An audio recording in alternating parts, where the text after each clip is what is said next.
Pronto. Só para registrar, né, que a gente está gravando aí essa aula para que vocês possam assistir depois, beleza? E aí hoje a gente vai falar sobre, né, os tipos de serviços de manutenção, né, e sobre vida útil de uma edificação. Tipo de serviço de manutenção, né, a gente vai classificar, a gente vai ter aí mais duas classificações aí entre esses serviços, que são serviços chamados de emergenciais ou serviços de emergência e os serviços de urgência, né? Então vê a diferença entre um e outro aí, né? Então dentro da manutenção predial nós vamos ter esses dois tipos de serviços aí, podemos ter essas duas classificações de serviços: serviços de emergência e serviços de urgência, né? Então, o que são serviços de emergência, né? São serviços corretivos, né? Então, tanto de antemão, tanto os serviços de emergência quanto os serviços de urgência, os dois são serviços de correção, né? Fazem parte da manutenção corretiva. O dano já ocorreu, né? Tanto o emergencial quanto o urgente, né? Esses dois tipos de serviços fazem parte do tipo de manutenção predial corretiva, né? O dano já veio à tona, já apareceu, já ocorreu o dano para que haja a necessidade da correção. Então, os dois são característicos, né, da execução de manutenção corretiva. Se são característicos da execução de manutenção corretiva, então obviamente precisam de correção. Então, o serviço de emergência são serviços corretivos, ou seja, são serviços de correção que devem ser executados de imediato. Então, o serviço de emergência tem que ser executado de imediato. Por quê? Porque eles podem, né, eles provocam, na verdade, né, o dano identificado, né, que o dano gerado, o dano ocorrido, né, que se faz necessário a execução desse tipo de serviço, provoca risco à vida humana, risco de danos à pessoa, risco ao meio ambiente e risco de danos ao patrimônio da empresa ou privado, né? Então vamos botar aqui patrimônio privado, melhor, né? Não só da empresa, mas patrimônio privativo. Pronto, tá? Então esses serviços são emergenciais. Os serviços emergenciais precisam de uma intervenção imediata. Imagine, por exemplo, degradação da estrutura de coberta, do madeiramento. Imagine que inclusive, imagine as linhas, né? Imagine as tesouras bem fixas, mas imagine que os caibros e as ripas cederam, vê? Sei lá, teve algum ataque pesticida, né, de cupim, alguma coisa desse tipo. E aí o serviço de coberta é um serviço que ele tem que ser emergencial. Tem que ser emergencial. Beleza? Então, por quê? Pode provocar risco, né? A vida humana, risco às pessoas, risco de dano patrimonial, né? Beleza? Então, são serviços que tem que ser feitos de imediato. Já os serviços de urgência também são serviços corretivos, né? Como eu falei anteriormente, tanto de urgência quanto de emergência fazem parte da manutenção corretiva, né? O dano já ocorreu, já aconteceu a falha, e aí os serviços de urgência, né, são serviços que podem vir a se tornar emergenciais, podem agravar a situação e se tornar um serviço de emergência, né? Mas ainda não são serviços, né, que não precisam ainda, né, do atendimento imediato, né, da ação imediata, né? O executante pode terminar algum serviço que está realizando para posteriormente atender ao serviço de urgência, né? Na lista de prioridade, obviamente, primeiro, né, os serviços emergenciais, aqueles que têm que ser feitos de imediato. Segundo, serviço de urgência, que podem esperar um pouquinho. Imagine, por exemplo,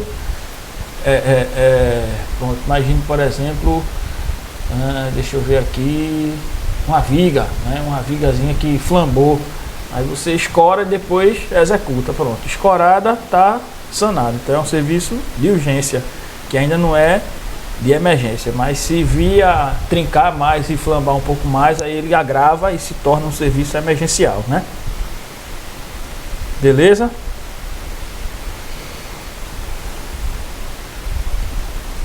Bom, e aí só reforçando, né? Meio que um pouquinho de revisão também. Nós sabemos da importância da manutenção predial, né? Qual a importância da manutenção predial? Minimizar gastos, reduzindo gastos com reformas, né? A gente já viu que reformas e correções, né? Ou seja, manutenção corretiva, né? São mais onerosas do que a manutenção predial rotineira, né? Então, se a gente aplica um processo de manutenção predial preventiva ou preditiva, a gente está reduzindo gastos. Então, uma das importâncias, uma das principais importâncias aí de se ter essa manutenção rotineira é justamente redução de gastos. Redução de gastos no sentido de evitar a possibilidade de manutenções corretivas, que são bem mais onerosas, né? Bem como garantir maior segurança, funcionalidade, estética, conforto, né? Ou seja, o total funcionamento e desempenho da edificação, né? Da construção, tá? E aí gerando economia para o proprietário. Com isso, eita, deixa eu ver, tem gente querendo entrar aqui, peraí. Bom, e aí, né?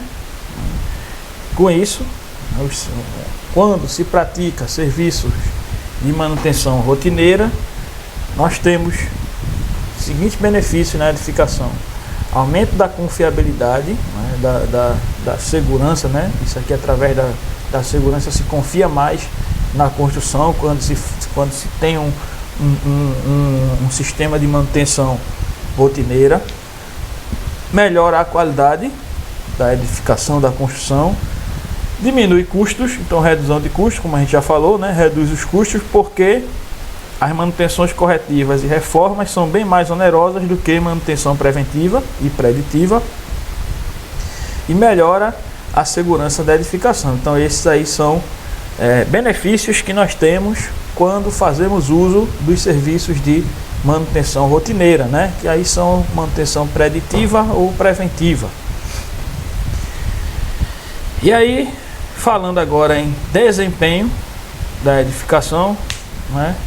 Até aqui tranquilo? 12/8 de boa? De boa, contigo. Boa, né? Ok. E aí, ó, falando em desempenho da edificação. Então, ó, qualquer edificação, quando é submetida às condições de uso, ou seja, a gente compra um outro exemplo, a gente compra um carro para quê? Para circular, para trafegar nas vias e se deslocar, não é isso? A gente compra uma faca para quê? Para cortar alguma coisa.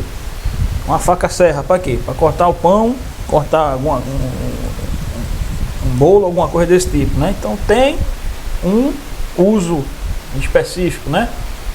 Então, ó, nas edificações também tem uso específico. Então, quando as edificações são submetidas a essas condições de uso, né, então deve satisfazer as exigências do usuário, né? Então, ó, na edificação e suas partes, né? Na edificação e suas partes, nós temos as exigências dos usuários, as condições de exposição, né? E aí, quando isso funciona adequadamente, né, nós dizemos que a edificação está em um bom estado de desempenho, né? Desempenho, ou seja, está funcionando de acordo com as exigências para as quais, na verdade, foi construída, né? E suportando as condições de exposição, né? E aí, ó, quando não se alcançam, né, esses requisitos de desempenho, o que é que a gente vai ter?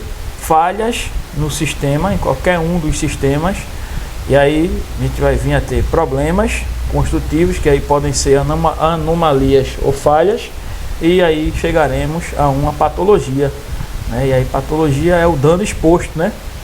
o dano exposto, e aí precisará da ação de uma manutenção corretiva, né? De um reparo. Beleza? Então o desempenho está ligado, né, ao bom uso, né, ao bom funcionamento da edificação, né, em relação às condições de uso às quais ela foi destinada, né, tanto para atender às exigências do usuário quanto suportar as condições de exposição. Beleza? E aí nós temos também o conceito de durabilidade. O que vem a ser durabilidade? De uma maneira geral, durabilidade é a capacidade de um produto qualquer, né, que seja, né, de manter o seu desempenho acima de níveis aceitáveis pré-estabelecidos. Então, por exemplo, uma estrutura, né, o que faz uma estrutura ter uma boa durabilidade é uma boa capacidade de suporte, suportar as cargas, né, as quais essa estrutura está sendo solicitada, né, está sendo exposta, né? Então, das condições de exposição são justamente as cargas, fora o intemperismo, né? Mas, enfim, suportar pelo menos no limite ou acima dos níveis de carga que são solicitadas. A gente pode dizer que aquela estrutura, né, vai ter boa durabilidade, né? E aí, claro, sobre condições previstas de uso. E aí, quais são as condições previstas de uso? Seguindo com o exemplo da estrutura, aí justamente são as cargas da edificação, né? As cargas da edificação, que aí o projetista calculista, ele identifica, ele mensura todas as cargas e dimensiona a estrutura para suportar aquelas cargas. E aí o que acontece? Se a edificação mudar de objeto, né, mudar de condições de uso, então pode ser que essa mudança nas condições de uso afete na estrutura. Então, se você muda as condições de uso, você tem que rever a estrutura para que não tenha problemas pela mudança da condição de uso, tá? Por exemplo, sei lá, imagine uma edificação onde era um escritório, imagina uma grande laje que era um escritório, 2 andares destinado a escritório, e de repente passa a virar uma escola. Então mudou, né? Apesar de escritório ter umas cargas pontuais, né, maior do que carga distribuída, na escola a gente tem também isso, porém o agrupamento dos usuários da escola ali são tão próximos que aí aquela carga pontual pode se tornar distribuída, né, pela proximidade das cadeiras mesmo dos alunos, né? Ali são cargas estáticas, né, mas tão próximas que podem gerar uma carga distribuída, beleza? Ou o contrário, né? De repente aí depois fechou e virou, sei lá, uma loja. E aí embaixo é a parte do atendimento, né? Uma parte de exposição dos produtos. Imagina em cima agora virar depósito, né? Então vai ter muito mais incidência de cargas concentradas e com maiores potenciais. Então muda, né? Se a gente muda as condições de uso da edificação, então tem que rever principalmente a questão da estrutura para evitar patologias, né? E aí o que acontece? Vira uma anomalia, né? Vira uma anomalia, que você muda a condição de uso, mas não alterou o projeto. E aí vai ter falhas, né? Vai ter danos expostos aí. Beleza? E aí a durabilidade a gente também alcança com manutenção. Neste tipo aqui sempre, manutenção, vamos estar assim, rotineira. Manutenção rotineira, né? Não deixando chegar na manutenção corretiva durante um período de tempo que é sua vida útil, né? Então, durante um período aí pré-estabelecido, que é chamado aí de vida útil da edificação. Beleza? Então, o que é o vida útil? É o período de tempo, né? Pelo período de tempo da durabilidade, né, de uma edificação, ou seja, um período de tempo pré-estabelecido, né, pré-estabelecido no dimensionamento, obviamente, onde as condições de desempenho de um sistema da nossa edificação mantém-se em uso adequado, né, sem a necessidade de correção. Vamos lá, por exemplo, serviço de pintura, a gente sempre fala aqui um exemplo da pintura.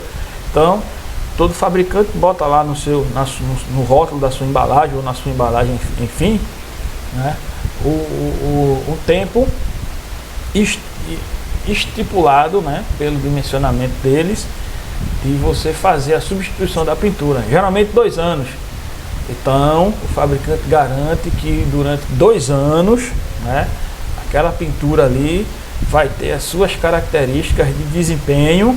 Claro que com o tempo, com o passar do tempo, o desempenho vai diminuindo, obviamente, mas, né, ele garante ali por no máximo 2 anos. Então, mais do que isso, já passou o tempo adequado de bom funcionamento daquela pintura. Então, já passou o que nós chamaremos de vida útil daquela pintura, beleza? Ou seja, já precisa de uma manutenção, de um serviço corretivo, de uma substituição do serviço. Então, o tempo de durabilidade, né, de qualquer sistema construtivo aí, né, de qualquer sistema da nossa edificação, né, pelo qual nós podemos garantir o bom desempenho daquele sistema, é chamado de vida útil, beleza?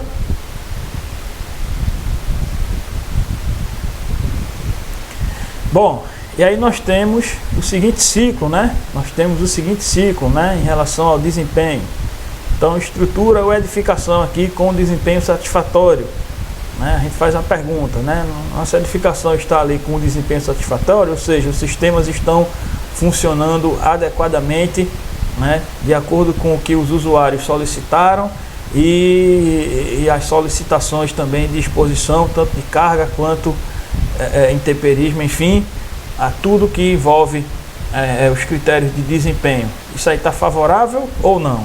Se estiver favorável, se a resposta for sim, a gente já pula ali para intervenções para a extensão da vida útil, né? Se o desempenho está satisfatório, nós vamos promover ações que aumentem a vida útil da edificação. Um exemplo aqui está a estrutura, mas pode ser qualquer sistema. E aí, quais são essas intervenções que nós aplicamos para que a vida útil de um sistema seja garantida, no mínimo garantida ou aumentada? Aí são os serviços de manutenção rotineira. Manutenção rotineira, né? Beleza? Preventiva. Preventivos também, né? Entra, né? Isso, preventivo ou preditiva, né? Então, aquela manutenção rotineira. E aí, se a nossa resposta é não, não, tem alguma falha. E aí cabe a nós proporcionar, identificar essa falha e aí fazer a recuperação, fazer um reforço ou limitar a utilização, né? Em algumas situações é preciso limitar a utilização do espaço, principalmente se for destinado, principalmente no sistema, né, do exemplo que é a estrutura, né? Às vezes tem que interditar. E aí, se não tiver jeito, a solução é demolição, tá?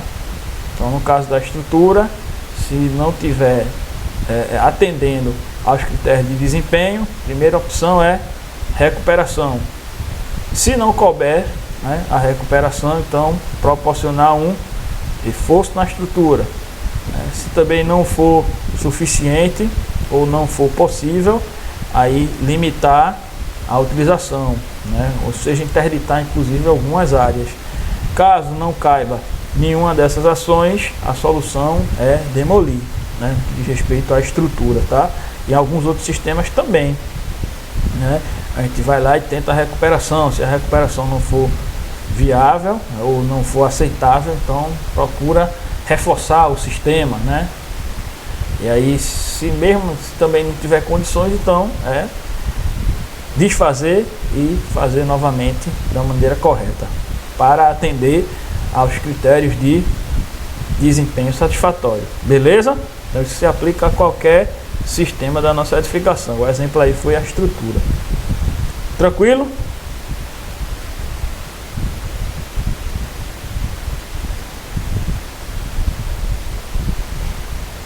Então, vamos lá. Ó, serviço de manutenção. Continuando ainda. Lembre-se que nenhuma obra é feita sem materiais. A gente já falou disso, não foi? Nenhuma obra é feita sem materiais. A qualidade de uma edificação depende diretamente da qualidade dos materiais. Tá? Então, claro que a gente tem aí também uma parcela de responsabilidade da mão de obra, né? A gente tem aí uma parcela de responsabilidade também da mão de obra. Mas a gente já falou isso, acho que há umas 3 aulas atrás, né? A qualidade da edificação, a qualidade do produto final da nossa construção está diretamente ligado à qualidade dos materiais que a gente utiliza. Tá? Se a gente utiliza materiais de baixa qualidade, por mais qualificada que seja a nossa mão de obra, o resultado final não vai ser, não vai atender a um critério de desempenho tão elevado quanto se utilizássemos materiais de boa qualidade, né? E a gente já inclusive fez esse debate aqui, inclusive gerando a outra situação. Também não muito adianta utilizarmos materiais de ótima qualidade, né, em uma mão de obra que não saiba aplicá-los. Também não adianta muita coisa, né? Por isso precisamos desse alinhamento, né? Mão de obra capacitada e materiais de qualidade, tá? E aí enfim, se nós eximirmos aí a ação mão de obra, né, então a qualidade do nosso produto final, das nossas edificações, né, está diretamente ligada à qualidade dos materiais que nós vamos utilizar. Beleza? Isso a gente já falou, não foi? Sobre isso. Bom, e aí, ó, é importante que o responsável técnico de uma edificação tenha em mente a importância, ficou meio redundante, né? É importante que o responsável tenha em mente a importância, mas enfim, dá para compreender, né? Conhecer as propriedades dos materiais e a forma de aplicação mais adequada para cada material. Aí a gente chega em uma situação que é uma interrogação. Antes de eu passar para esse outro ponto, aí a gente veja a situação, né? Ele está dizendo assim que vou mudar aqui só para não ficar tão redundante, é fundamental que o responsável técnico de uma edificação tenha em mente a importância de conhecer as propriedades dos materiais e a forma de aplicação mais adequada para cada um, né? Para cada material. Veja bem. Aí você vê o quanto é relevante, né? O quanto é relevante e de certa forma necessário, né, a presença de um profissional que tenha essa capacidade de verificar os materiais, verificar a qualidade dos materiais na execução das edificações, na execução das nossas obras, né? E aí você vê, a gente nas obras populares a gente não vê isso. Aí lembra aquela situação que a gente já até comentou, o barato que sai caro, né? Poucos são os clientes, né, que contratam a mão de obra técnica para o acompanhamento da sua construção, né? São poucas as pessoas que vão chegar e contratam, por exemplo, um engenheiro civil para fazer pelo menos uma visita semanal na obra, ou um técnico em edificações para ficar lá 3 vezes na semana, para visitar a obra 3 vezes na semana. Isso eu estou falando de construção popular. É difícil a gente ter isso, né? É difícil a gente ter esse acompanhamento. E aí, ó, acaba-se em algumas situações utilizando-se materiais de qualidade inferior, e aí reflete lá na frente.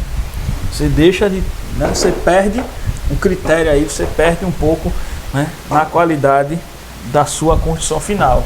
E aí é um barato que sai caro. Às vezes o pessoal realmente diz isso: oxe, eu vou estar pagando a um cara para ficar aqui só olhando, né? O pensamento ainda é esse, né? Vou pagar um cara para ficar só olhando, né? Não pensa na gestão da obra, não pensa no planejamento, não pensa, né, na condução melhor das equipes, não. Só pensa se os caras só ficam olhando, né? Então não pensa muito, passa muito por isso, né? E aí é importante, por quê? Porque a população comum, vamos usar assim, população comum, né, que não tem o conhecimento que nós estamos adquirindo, né, realmente tem maior dificuldade em discernir se o material ele é de qualidade ou não. Dificilmente vai fazer a leitura do rótulo da embalagem, né? Dificilmente vai saber verificar, acompanhar se a mão de obra contratada está aplicando de maneira correta, né? E aí lá na frente tem problemas, e aí sai mais caro o problema, né? Que aí vai ser uma correção que será feita e poderia ser evitado quando, né, da utilização correta e, né, de um material de mais qualidade, não é isso? Aí, ó, tá vendo? É um mercado que é assim, pode ser promissor, justamente pode ser promissor, né? Se quem tiver procurando assim um start, eu sempre digo, quem tiver esse viés de investir e por mais que seja construtor, mas quiser puxar um pouquinho também, é um mercado que tem, eu vejo como sendo ainda com muita área de exploração, tá? Só que aí tem que saber vender peixe, né? O problema é vender o peixe, é você chegar num cara que está construindo a casinha dele na esquina da sua rua e dizer: ó, bicho, me contrata aí para acompanhar a tua obra, para sair tudo certo. Aí ele vai dizer: o pedreiro já faz isso. Não desmerecendo, obviamente, né, a capacidade profissional de um pedreiro, de um mestre de obras de dia a dia, né? Mas o olhar técnico que nós estamos adquirindo aqui é diferente, né? Nós vamos ser analíticos, né? Nós vamos ser analíticos, nós vamos aprender, vocês vão aprender ainda a planejar uma obra. Então, planejamento tem tudo a ver com custo e com qualidade dos materiais, né? E aí lá na frente depois acontece uma besteira, o cara em vez de, com 3 anos está fazendo reforma, vê? Manutenção corretiva, né? 3, 5 anos manutenção corretiva. E aí é algo que vocês que têm essa ideia realmente aí de se juntarem, fazer uma empresa, não sei se é brincadeira, se é verdade mesmo, mas é um campo que é bom de tentar investir, porque tem pouca gente que faz isso. Então, se você montar um negócio desse, você vai ser inovador, né? Inovador. E cliente, né? Cliente tem muito aquilo de: eita, fulano fez, eu vou querer fazer também, né? E aí, quando chega uma inovação, aí, pô, eu quero também para mim. Aí você começa a ganhar mercado. Agora, tem que saber vender peixe. Tem que saber vender o peixe, né? Como eu não tenho muito esse viés, eu ainda não investi nessa área, não sou muito empreendedor, não. Mas alguém ligou o microfone aí. Quem ia falar? Ô, professor, não, eu tava falando aí, eu tava prestando atenção no que você tava falando aí. E aí, com relação a essa questão dessa falta de conhecimento mesmo e da forma que quem entende do assunto é visto, né? É visto. Eu lembro de algumas obras que eu já trabalhei, a gente tem uma inspetora de civil. Aí o cara diz: já vem a mulher que vai ensinar a gente a trabalhar. Aí ela, você sabe, inspetor de civil eu acho que é mais técnico ainda do que a gente, né? Porque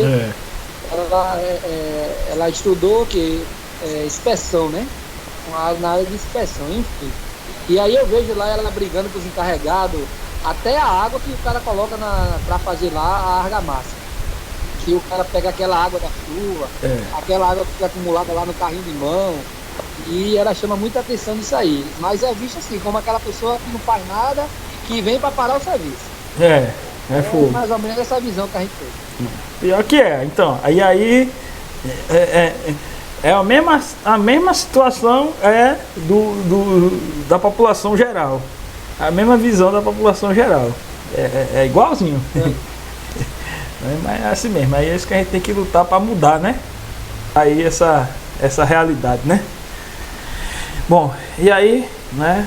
Ressaltando essa importância, né? Da gente conhecer, né? Eu acho Diga. Eu acho assim que isso aí mudaria se que a gente sabe que o correto, né, pela lei, pela lei, né? Qualquer construção deveria ter alvará de construção. Eu acho que isso aí aumentaria, melhoraria pra gente, principalmente para nossa área, se a fiscalização aumentasse, exigisse que essas construções irregulares não acontecessem mais de maneira irregular. Agora, para isso, também facilitasse, barateasse mais um pouco, eu acho que melhoraria sim para nossa área isso aí. Todo e qualquer tipo de construção, né, tem que ter alvará, né? Tem que ter autorização para execução. E aí, consequentemente, exige-se um responsável técnico. Existe um profissional que assuma a responsabilidade técnica pelo serviço, seja de construção ou de reforma, né? Tem que ter.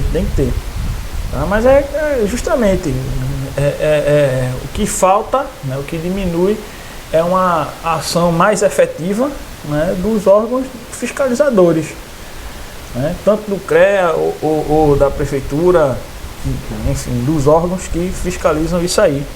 Falta realmente uma ação mais efetiva, né? Para justamente poder exigir cada vez mais a presença, né, desse responsável técnico. Realmente, de fato, falta uma ação mais efetiva dos órgãos de fiscalização.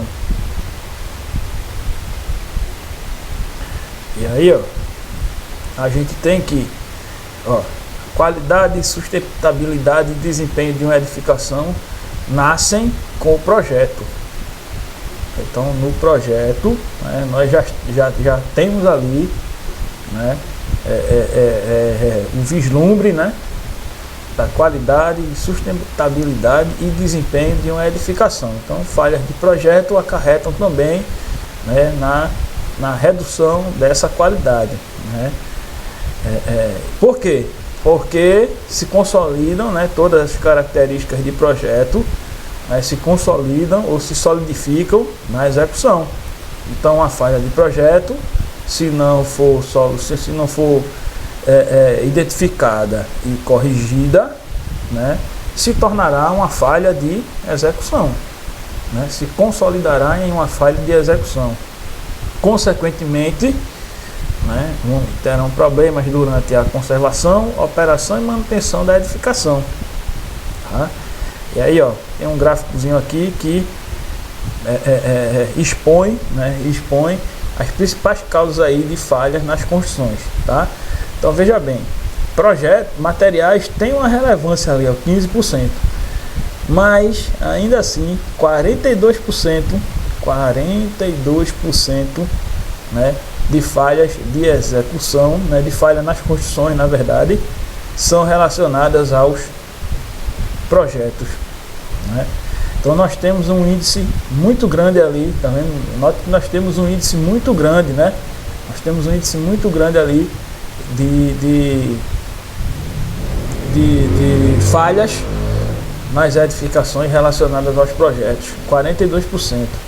E aí, consequentemente, a execução, né? A execução vem ali em segundo lugar, porque a execução é o reflexo do projeto.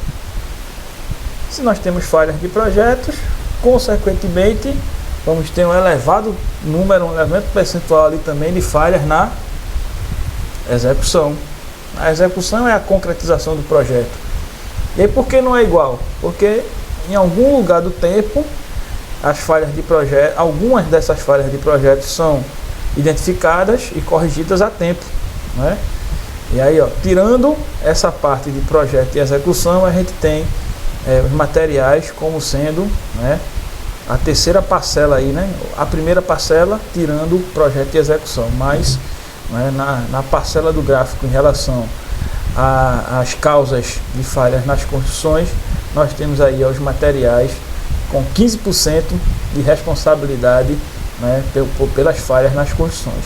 Na verdade, a aplicação de materiais de baixa qualidade ou mau uso dos materiais, né, má aplicação dos materiais, tá? Então, mas a grande fatia desse bolo ainda é destinada às falhas de projeto, que é direto, né? A falha de projeto acarreta diretamente na consolidação, ou seja, na execução. Beleza? E aí nós temos o seguinte, né? A questão da conformidade e não conformidade, né? Então, ó, se a edificação ou o sistema, né, que nós avaliarmos lá, né, estiverem de acordo, né, com o projeto ou com a utilização para que se destina, né, tanto a edificação ou o projeto, né, estiverem de acordo, né, com o que são destinados à execução e a execução compatível com o projeto, nós teremos aí a condição de conformidade. Beleza? E aí, onde é que nós vamos ter uma não conformidade? Quando, né, os processos que geram resultados que são incompatíveis, que são insatisfatórios, ou seja, produtos ou sistemas, né, no nosso caso são sistemas da construção, não conformes. Você imagine, ou que não atendem determinado requisito de projeto ou de utilização. Vamos lá, imagine você uma coberta, você acabou de fazer a coberta, você acabou de executar, né, imagine uma vistoria para liberação da obra, né? Vistoria para liberação da obra. Aí você vê uma coberta com as telhas carreando, se soltando. Eita, o que é isso aí? Você olha assim, as telhas assim, se movimentando para baixo, se movimentando, se soltando, né? Carreando. Então isso aí é uma anomalia, né? O que é que pode provocar isso? O que é que pode provocar o deslocamento das telhas?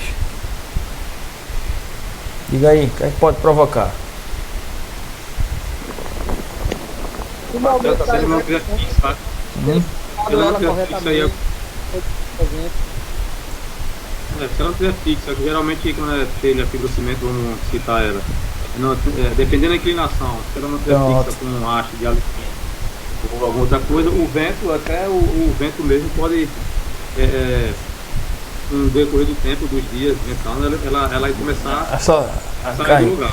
Então aí, ó, inclinação inadequada.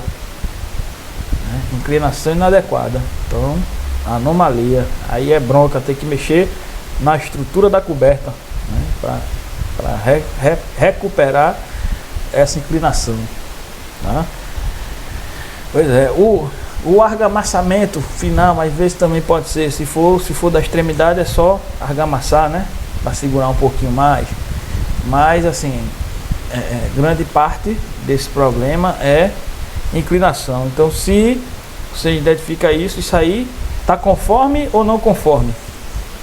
Aí é não conforme, né? Não conformidade, ou seja, não está atendendo aos requisitos de projeto ou desempenho daquele sistema, né? Impermeabilização, faz a impermeabilização da laje lá, faz a impermeabilização da laje. Aí depois que a gente faz a impermeabilização da laje, né? Qual é o teste que é feito? É o teste que a gente chama de teste de estanqueidade, né? Teste de estanqueidade. Você fez a impermeabilização, mas o que a gente vai fazer? Atola a água, né? Joga a água. Tem que ficar a água ali por 10 dias, né? 10 dias ali de água. Então fica lá a água. Ou seja, se né, na superfície inferior, né, embaixo da laje, não apresentar nenhum sinal, boa noite, não apresentar nenhum sinal de infiltração, não apresentar nada, não apresentar nenhum reflexo de umidade, então a impermeabilização está conforme, né? Está conforme, atendeu aos requisitos de projeto ou de solicitação do uso. Agora, se tiver sinais de umidade, né, reflexo de infiltração, então não conforme. Aí tem que refazer, né? Tem que recuperar. Ganha lá uma não conformidade. Beleza? Então tem que atender tanto ao projeto quanto às condições, né, de exposição, as condições de uso, né? Características do uso, destinação do uso. Aí imagina uma situação, uma porta. Aí tá lá, a porta instalada, pintada, com alisar, bonitinho, uma porta de madeira. Aí você vai lá, faz o teste, abre a porta, ela não tá com nenhum impedimento no piso, né? Então tá funcionando livremente, você fecha, ela fecha direitinho, tá? Então a porta 100% de funcionamento adequado, né? E aí você vai lá no projeto, você olha no projeto, tá pedindo a porta de 90. Você vai verificar a porta de 80. Ela tá funcionando. E aí, é conforme ou não conforme? Conformidade ou não conformidade? Não conforme. Não conformidade, né? Não conformidade. Ela está atendendo a todas as condições de uso, mas está desconforme com o projeto. Desconforme com o projeto. Então, não conformidade. Trocar a porta ou ouvir a choradeira do construtor, que é que ele vai dizer, propor substituição, né, do pagamento, né, e entrar em as-built, ó. Só que tem outra situação, né? A gente tem que ter veja para quebrar o pensamento do pessoal, de quem pensa, de quem ainda tem aquela ideia, né, de que a gente não faz nada, né, realmente, né? Mas a gente tem que ter que a gente não vai estar gravado, a gente não tem um HD aqui dentro da mente, né, para memorizar e salvar todas as NBRs, né? Mas a gente sabe que tem tais e quais NBRs que precisam ser atendidas. Aí a gente vai. Se for um prédio, se for uma construção particular, privada, e o proprietário aceitar, beleza, a gente pode até deixar a porta de 80, né?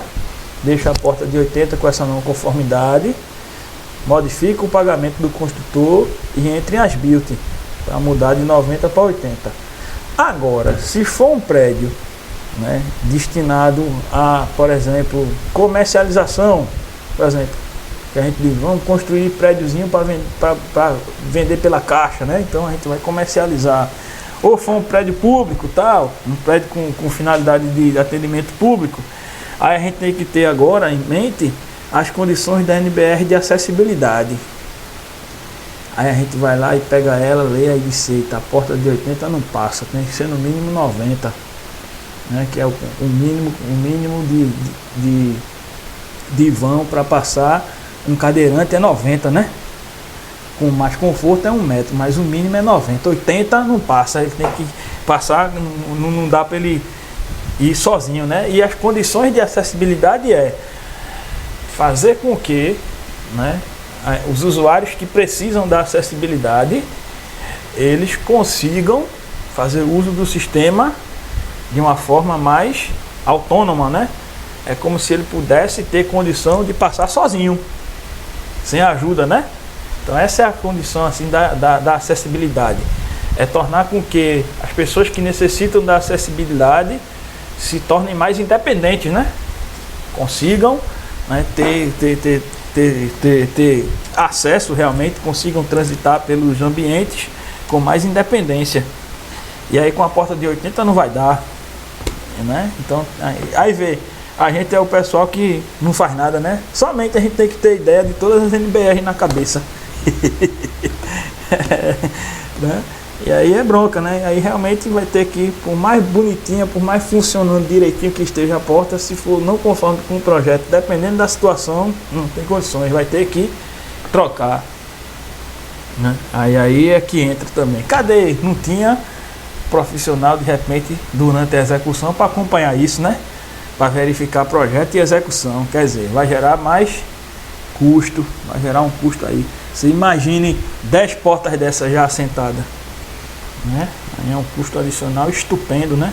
Uma situação hipotética dessa que a gente está criando aqui. Também para ressaltar a nossa mão de obra, né, pô? Ressaltar aí também é levar nossa mão de obra, né? Precisa dar essa importância aí. Beleza? Então, se tiver tudo conforme, né, tanto nas condições de projeto quanto as condições de uso, então situação de conformidade, né? Se tiver com alguma situação que não está atendendo ou ao projeto ou à necessidade de uso, então não conformidade. Aí a gente vai rever a necessidade de correção, beleza?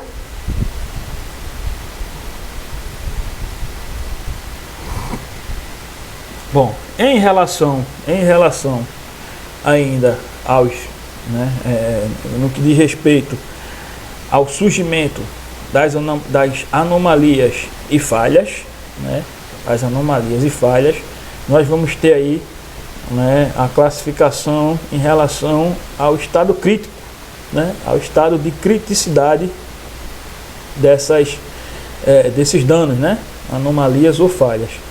E aí nós vamos dividir em 3 estados: estado crítico, estado regular e estado mínimo das anomalias e das falhas, né, dos danos. Então, estado crítico, né, o estado crítico é quando um dano, vamos chamar de anomalia ou falha, né, gera um dano onde o impacto é irrecuperável, né, o impacto é irrecuperável relativo ao risco contra a saúde e segurança do usuário e do meio ambiente. A intervenção tem que ser imediata, né? Imagine, por exemplo, justamente, né? Vamos voltar na coberta. Imagina a coberta, né? Depois que a gente faz, né, executa todo o telhamento, aí você nota que a tesoura começa a ceder assim, a abrir, ó, começa a descer, né? A linha começa a flambar com a estrutura toda. Ave Maria, né? O que foi isso? Eita, vamos ver, né? Vamos ver o que é que foi, problema. Mas aí a intervenção tem que ser imediata. O impacto ali é irrecuperável. O impacto é irrecuperável. Provavelmente ali o que aconteceu, um vão muito comprido, né, para aquela dimensão de madeiramento, né, ou uma sobrecarga, ou seja, era para ter o espaçamento entre uma estrutura e outra, era para ser menor. A pessoa era para ter uma tesoura, sei lá, a cada 3 metros, e o cara botou a cada 4 metros, 4 metros e meio, então gerou uma sobrecarga ali naquela, e aí ela pode realmente vir a flambar. Então a intervenção aí é imediata, porque o dano, o impacto é irrecuperável. É refazer a estrutura de coberta, é redimensionar a estrutura todinha da coberta. O mesmo ocorre numa viga. Imagina uma viga que começa a flambar, um pilar, imagina um pilar começando a estourar, né, a estufar, e aí sobrecarga, sobrecarga total, né? Sobrecarga. E o que acontece? O dano, né? O impacto é crítico, ou seja, o impacto é irrecuperável naquele momento. Então tem que se escorar tudo, né? Promover todas aquelas ações que a gente viu aqui, né? Recuperação cabe, beleza. Neste caso talvez não, tinha que ser reforço. Então, interdição imediata, proporcionar o reforço da estrutura, né? E se realmente não tiver jeito, demolição para refazer, né? Não são essas as etapas quando tem a não conformidade? Não foi isso que a gente viu aqui, não foi? Aqui, ó, na ação, ó, Está atendendo? Sim, beleza. Vamos fazer ações que mantenha, né, esse desempenho. Não está atendendo? Então vamos partir para essas ações aqui, ó. Recuperação. Cabe, se a recuperação couber, executa. Não é uma situação apenas de recuperação, precisa do reforço. Então beleza, né? Proporciona aí o reforço desse sistema para que ele possa atender ou voltar a passar a ter ou voltar a ter, né, um desempenho satisfatório. Eita, mesmo assim vai ter que limitar a utilização daquele sistema. Então interdição, né? Se mesmo com essas ações, né, o sistema não atingir o desempenho satisfatório, principalmente no que diz respeito a qualquer tipo de estrutura, então a solução é demolição, redimensionamento e reconstrução, ou simplesmente a demolição. E aí cabe, né, ao proprietário se vai refazer com o dimensionamento correto ou não. Beleza?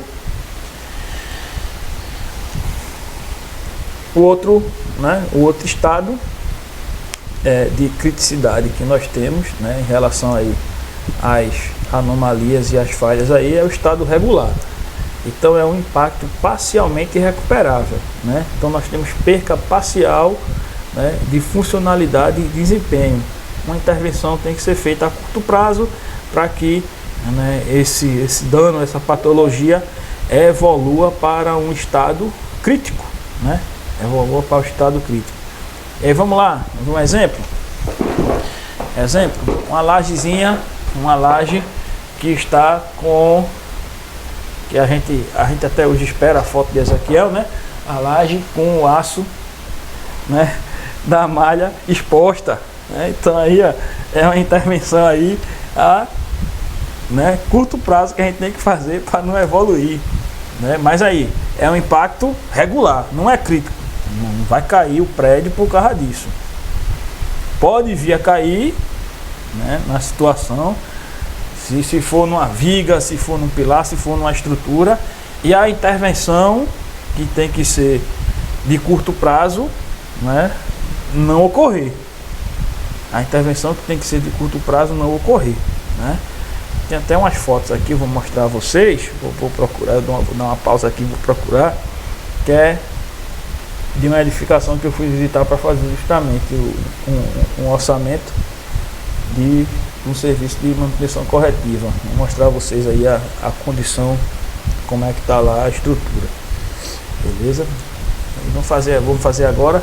Deixa a gente ver aqui os riscos e aí a gente avalia isso daí, tá? Mas aí, ó, o que é que acontece, né? Quando a gente identifica uma anomalia, né, ou uma falha qualquer que seja, um dano com risco regular, ó, não quer dizer que tem que deixar para lá a ação, porque não proporciona um risco imediato. Não, tem que se fazer para que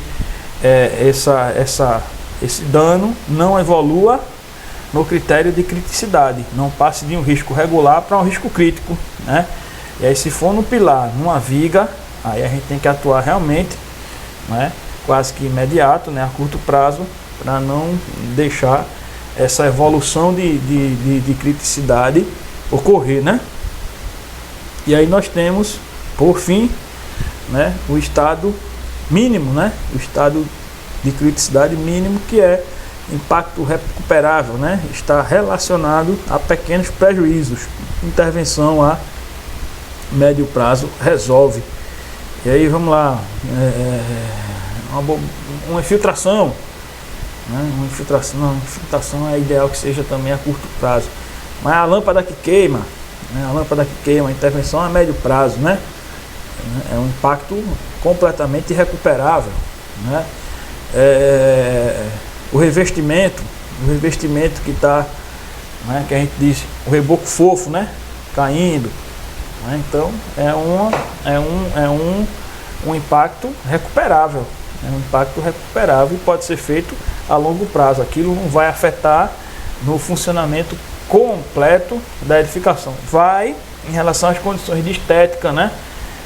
Pode até vir a afetar as condições de saúde humana pela respiração, né, da poeira ali, da degradação daquele revestimento. Enfim, mas é um tipo de patologia considerado, né, de uma falha de estado mínimo, estado de criticidade mínimo. É altamente recuperável, não é uma condição irrecuperável, também não é uma situação que requer uma ação imediata, é uma situação que pode sim ser feita, né, a um longo prazo, não tem que ser imediato a intervenção, beleza? Então, crítico é impacto irrecuperável, intervenção imediatíssima. Regular, impacto parcialmente recuperável, com a necessidade de uma intervenção a curto prazo. E, né, um dano com estado de criticidade mínimo é aquele que apresenta condições totalmente recuperáveis e que não precisam, né, de uma intervenção a curto prazo, né, e sim a médio prazo aí, para que se resolva o problema, beleza? Deixa eu ver aqui as fotos para mostrar a você. E aí, para destrinchar um pouquinho mais sobre vida útil, a gente já falou em alguns slides aqui anterior. Como eu falei para vocês, ó, vida útil de uma edificação, que é o período de tempo que uma edificação deve manter o seu desempenho esperado, quando submetido apenas a atividades de manutenção definidas em projeto ou de manutenção rotineira. Pessoal, vê só, então eu volto a bater naquela tecla de que é o tempo, né, é o período de tempo, é o tempo que uma edificação deve manter o seu desempenho esperado quando submetido apenas a atividades de manutenção definida em projeto. E outra coisa, ó, o seu desempenho esperado, né? Quando o objeto da edificação é modificado, então os sistemas não vão atender da mesma forma. Então os sistemas também precisam ser modificados, né? Lembra quando a gente falou, como eu falei do exemplo, vê como é uma coisa que vai além também de estrutura, né? A gente só pensa, a primeira coisa que a gente pensa é a estrutura quando a gente muda de objeto na edificação, né? Imagina lá o escritório que foi modificado para uma escola. Imagine o escritório que foi modificado para uma escola. A primeira coisa que a gente pensa é, será que vai ter afeto na estrutura, né? Mudança de layout, obviamente vai ocorrer, sim ou não? Sim, mudança de layout obviamente vai ocorrer. Uma parede vai ter que sair, outra vai ter que aparecer aqui, tudo e tal, beleza. É o que a gente pensa logo nisso. Só que, será que a instalação elétrica que existe vai ser compatível? Será que é só puxar uma extensão, né, uma extensão para ligar inserir uma lâmpada e uma tomada nova aqui e tal? Será que a capacidade de circuitos pré-estabelecidos ou pré-existentes vão atender à nova redistribuição? Provavelmente não. Provavelmente não. Então já vai ter aí um sistema, além da estrutura, que vai ser afetado, né? Então, redimensionamento de sistema. Toda vez que a gente muda o objeto, né, o foco de utilização da edificação, os sistemas também precisam ser adaptados, beleza? Não é só layout, não é só arquitetura que tem que mudar, não. Os sistemas também tem que ser mudados. Tem que se verificar se a estrutura vai suportar essa modificação de função da nossa edificação, e também os sistemas adicionais da nossa edificação, se eles vão atender, né, a essa modificação, beleza? Então é importante também esta situação. Bom, em relação aqui, ó, a vida útil da edificação, nós temos aqui o ciclo de vida das edificações. Deixa eu ampliar isso aqui para ficar melhor de ver. Então veja, nós temos, ó, vê onde começa, né, o ciclo de vida das edificações, desde a matéria-prima, né? Lembra? A gente começou falando que não existe construção sem a utilização de materiais. Então começa desde a extração da matéria-prima, passa pela fabricação dos materiais, e aí, ó, reflete a utilização desses materiais, é refletido na construção, na construção da nossa edificação. Depois vem o processo de uso e manutenção da edificação, e aí a necessidade de demolição quando acaba-se, né, aí a vida útil dessa edificação, né, e não se destina mais à manutenção. Enfim, se a gente imaginar, quando se fala em vida, tem início e tem fim, né? Então o fim em um ciclo seria a demolição e esse material ser depois destinado a uma reciclagem, né, ou um depósito apropriado, né, destinamento de resíduos sólidos. Só que aí as edificações, né, a gente imagina que não vão chegar a esse ponto, né? Mas o que acontece? Quando é que chega ao nível de demolição? Quando não se tem manutenção, né? Quando não se tem manutenção, então o ciclo de vida chega realmente ao fim, né, com o processo de demolição, beleza? Mas claro, com a aplicação da manutenção rotineira, né, ou até a corretiva mesmo, ou seja, com a aplicação dos processos de manutenção, a gente evita chegar num patamar de necessidade de demolição, não é isso? Né?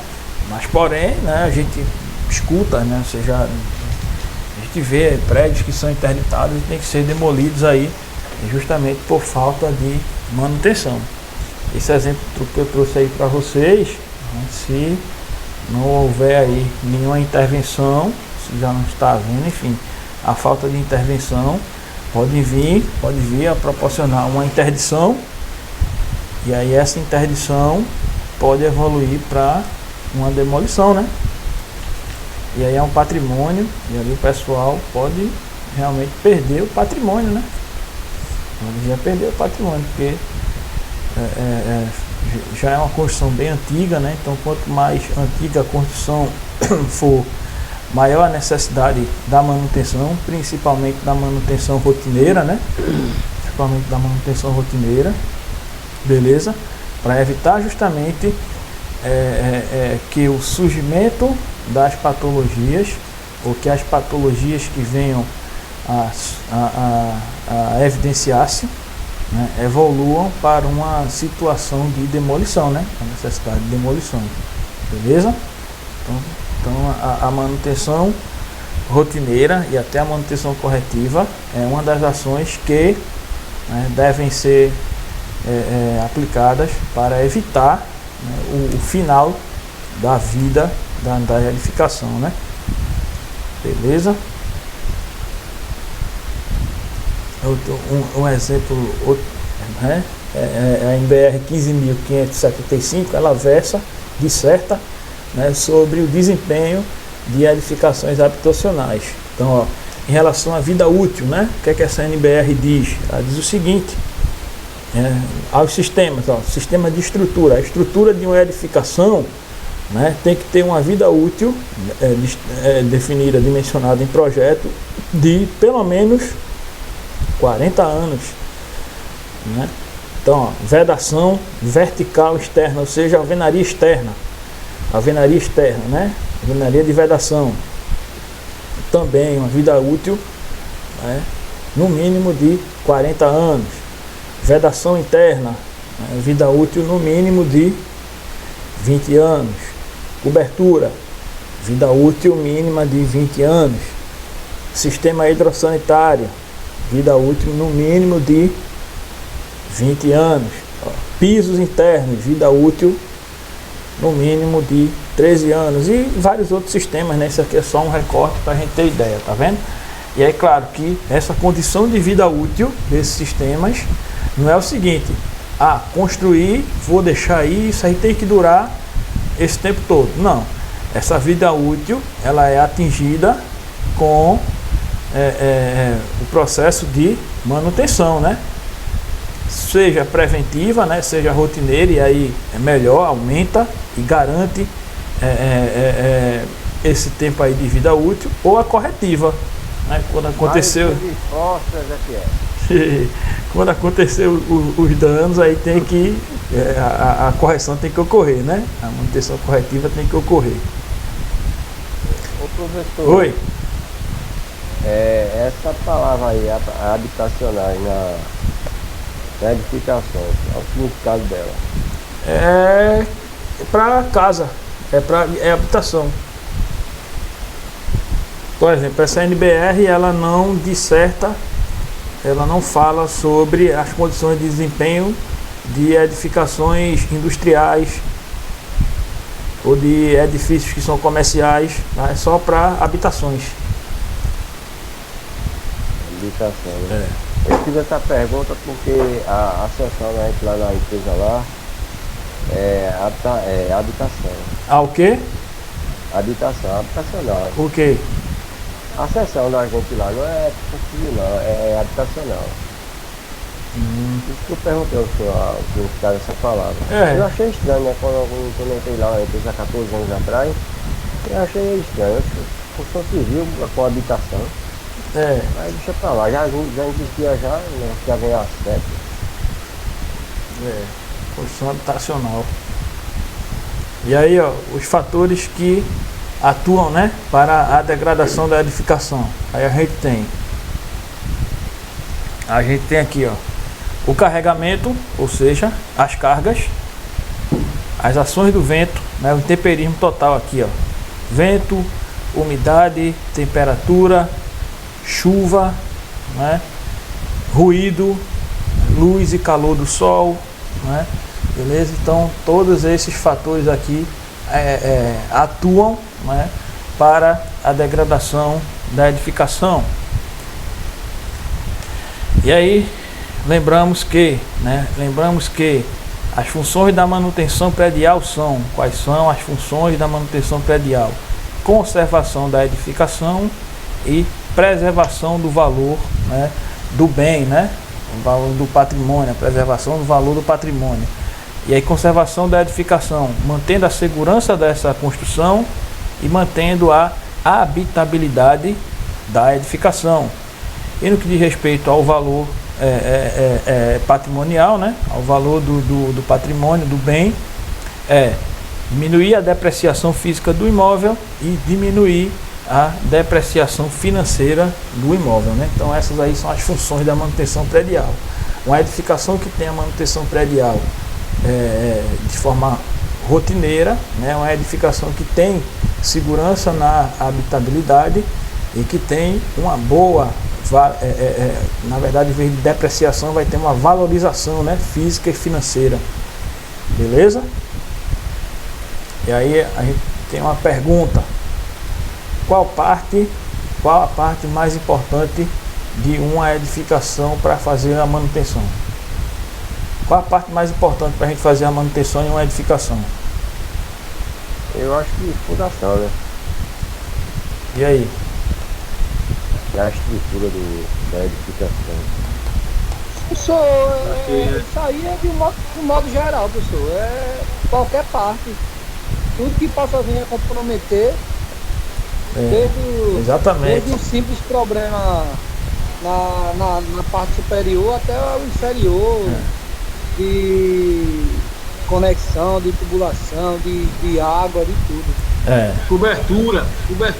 Exatamente, nada disso. Eu acho que eu acho que toda parte é importante. Exatamente. Nenhuma parte do edifício é mais importante do que a outra, né? Nenhuma parte é mais importante do que a outra. Em uma edificação habitável, todas as suas partes e instalações devem estar funcionando perfeitamente, né? Se é uma edificação habitável ou em uso, né? Não basta só a gente ter a preocupação, justo, tem que ter a preocupação com a coberta, tem que ter preocupação com a estrutura, tem que ter preocupação com a fundação, enfim, mas os outros sistemas também tem que estar funcionando. A pintura, né, para ficar o pé não é nem só bonito, né? A pintura provoca aquela proteção ao substrato, né? E aí realmente tem a função estética, né? Você imagine uma instalação elétrica que fica sofrendo sobrecarga, né, pelo excesso de aparelhos, né, ou subdimensionamento, né, ou subdimensionamento dos circuitos. Enfim, então todos os sistemas têm que estar, né, bem funcionando bem. Você imagina o chuveiro que você vai lá e abre e sai no conta-gota, né? É desagradável o banho. Então tem que estar tudo funcionando bem, tudo funcionando perfeitamente, né? Claro que alguns sistemas como estrutural, coberta, né, como Roberto e Miguel citaram aí, requer alguns sistemas, né, alguma das condições, né, precisam de mais atenção do que os outros, porque quando surgir ou se surgirem danos, esses danos podem ser de risco crítico, né? Então precisam de um pouco mais de atenção. Na verdade, não é nem um pouco mais de atenção, mas precisam de um olhar para uma ação mais imediata, né? Quando né, se surgir algum tipo de dano, beleza? Mas nenhum sistema é mais importante do que o outro no que diz respeito à necessidade de manutenção. Todos os sistemas têm que estar em dias com os processos de manutenção para garantir o bom funcionamento da edificação como um todo, beleza? Diga, Josinaldo. Professor, eu ia falar sobre tem muitos pontos comerciais por aí pegando fogo, e na hora que pega fogo o pessoal diz curto-circuito. Quer dizer, é o que o senhor acabou de falar agora, né? Pois é. Muita sobrecarga no sistema aí, os eletricistas fazem a instalação. Acendeu, tá bom, né? Pode ser sobrecarga do sistema. Sobrecarga e tá ficando tudo por aí. Pois é, além da sobrecarga do sistema, tem isso aqui, ó. A gente tem que pensar nisso, ó. Vida útil do sistema. Pode nem ser só uma sobrecarga, é vida útil, né? Os cabeamentos também tem o tempo de utilização, né? Também tem o tempo de vida útil, manutenção necessária, né? E aí você imagina, hoje em dia a gente tem cabeamento com artifício anti-chama, né? Artifício anti-chama, mas há 20 anos atrás isso não existia.